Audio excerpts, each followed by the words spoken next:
مطمئنم هنوز خیلیاتون نمیدونین که لوکیشن مخفی NFC کارت های مد DMZ کجاست. اولیش تو محله چینیاست. میاین از این پله ها میریم بالا، بعدش از اینجا میپیچیم پایین، همین زیر پله هاست.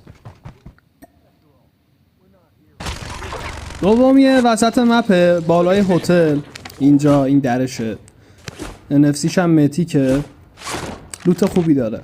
سومی سمت راست مپه، میاین از این پله بالا، اینجاست پایین صندوقچه تاجدار، یه ساختمون پایین تر. بعدیش پشت کشتیه، سمت چپ کشتی میشه، از این پله بریم بالا، در دوم. لوتش هم بد نیست ولی گاف صندوق نداره توش. بعدیش هم وسط کشتیه، این صندوقچه تاجداره رو که زدیم، از این در بیاین بیرون سمت راست، متیکم هست، لوتش هم خیلی خوبه واقعا.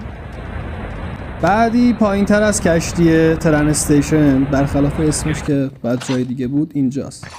اون یکیش توی کوروهانا بیسه، بالای نقشه سمت چپ. این باتا رو حتما با نایف بزنه، یادتون نره. اینجاست، لوتش هم بدک نیست.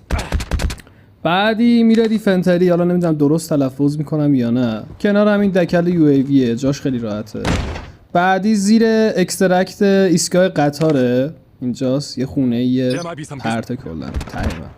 آخری هم بالای این خونه است، از این پلا بریم بالا، مشخصه. لوتش هم بد نیست ولی خب NFC های متیک و لجند لوت بهتری دارن. عکس کامل همه NFC ها رو هم گذاشتم داخل کانال تلگرامم، ممنون میشم جوین شین. این پستم حتما لایک و سیو بزنین، مطمئنم یه روزی به دردتون میخوره.